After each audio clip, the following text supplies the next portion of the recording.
जी हाँ, जिसे दुनिया का सबसे बड़ा राक्षस माना जाता है, वो असल में एक महान ऋषि का बेटा और सृष्टि के रचयिता ब्रह्मा जी का परपोता था। तो सवाल यही है, आखिर ऐसा हुआ कैसे? इतने पवित्र और ऊंचे कुल में पैदा हुआ एक बच्चा राक्षसों का सम्राट कैसे बन गया? तो चलिए आज इसी रहस्य की परतें खोलते हैं जो रावण के जन्म के पीछे छिपी हुई हैं। तो सबसे पहले इसी सवाल से शुरू करते हैं जो रावण की पूरी पहचान के केंद्र में है। वो एक ऋषि था या एक राक्षस?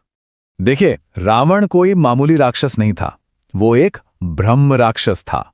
और ये शब्द ही उसके अंदर के टकराव को दिखाता है। एक तरफ ब्राह्मणों जैसा गहरा ज्ञान और दूसरी तरफ राक्षसों जैसी बेहिसाब ताकत और गुस्सा।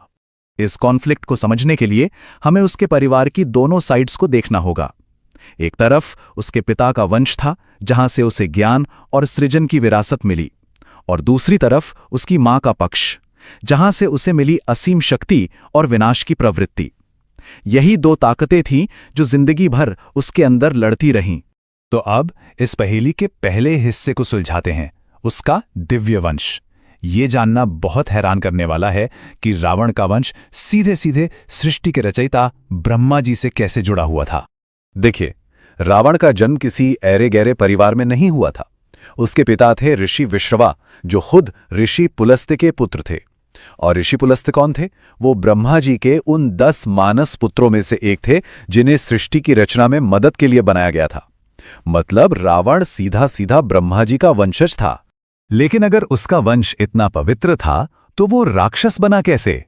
कहानी में असली ट्विस्ट तो तब आता है जब हम उसकी मां की तरफ देखते हैं।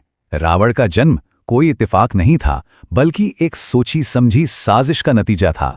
ये पूरी साजिश रची थी रावण के नाना राक्षस राज सुमाली ने। वो एक ऐसा वारिस चाहता था जो इतना शक्तिशाली हो कि देवताओं को चुनौती दे सके और राक्षसों का खोया हुआ सम्मान वापस ला सके। और अपने इस प्लान को पूरा करने के लिए उसने अपनी बेटी केकसी को उस समय के सबसे ज्ञानी और शक्तिशाली ब्राह्मण ऋषि विश्रवा के पास भेजा, ताकि वो उन्हें अपनी ओर आकर्षित करे और एक ऐसे बेटे को जन्म दे। ये सिर्फ एक शादी नहीं थी, ये वो घटना थी जिसने रावण की काली किस्मत उसके पैदा होने से भी पहले ही तय कर दी थी। हुआ ये कि कैकसी जब ऋषि के पास पहुंची तो वो वक्त सही नहीं था। उसे कुसमय यानी एक अशुभ समय कहा जाता था। सूरज ढल रहा था और चारों तरफ अंधेरा फैल रहा था। कहते हैं यही वक्त रावण के स्वभाव की बुनियाद बना। जब कैकेसी ने उस गलत वक्त पर संतान की इच्छा जताई तो ऋषि विश्रवा ने उन्हें चेतावनी दी। उन्होंने कहा, तुम इस डरावने और अशुभ समय में मेरे पास आई हो, इसलिए तुम्हारी संतानें भी क्रूर और राक्षसी स्वभाव वाली ही होंगी। और यही भविष्यवाणी रावण के भविष्य की नींव बन गई। अच्छा, अब आते हैं रावण की उस पहचान पर जिसके बिना हम उसकी कल्पना भी नहीं कर सकते। उसके 10 सिर। चलिए इसके पीछे छुपे हुए राज और सिंबॉलिज्म को समझते हैं। नंबर 10, यही है रावण की पहचान का सेंटर पॉइंट, और इसीलिए उसे कहा गया दशानन, यानी 10 मुंह वाला। पर सवाल तो यह है कि क्या सच में उसके 10 फिजिकल सिर थे, या फिर इसका मतलब कुछ और ही है, कुछ बहुत गहरा। इसके पीछे ना कई थ्योरीज हैं।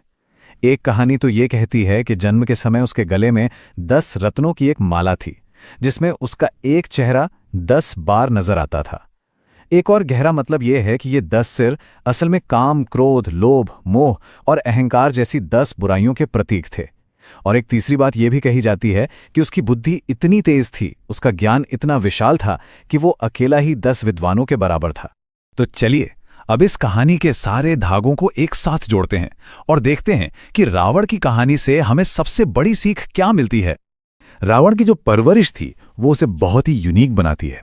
सोचिए, एक तरफ उसने अपने नाना सुमाली से अस्त्र शस्त्र चलाना सीखा और दूसरी तरफ अपने पिता ऋषि विश्रवा से वेदों का गहरा ज्ञान हासिल किया।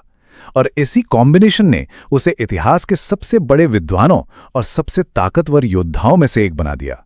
तो सबसे बड़ी बात जो रावण की कहानी हमें सिखाती है वो ये है कि सिर्फ ज्ञान होना ही सब कुछ नहीं होता। एक महान ब्राह्मण और शिव का परम भक्त होने के बाद भी उसके घमंड ने और उसके कर्मों ने ही उसे बर्बादी की तरफ धकेल दिया।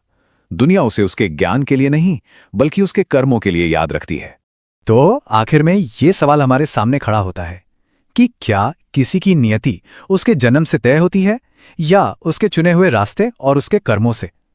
रावण की कहानी हमें इसी सवाल पर सोचने के लिए मजबूर कर देती है।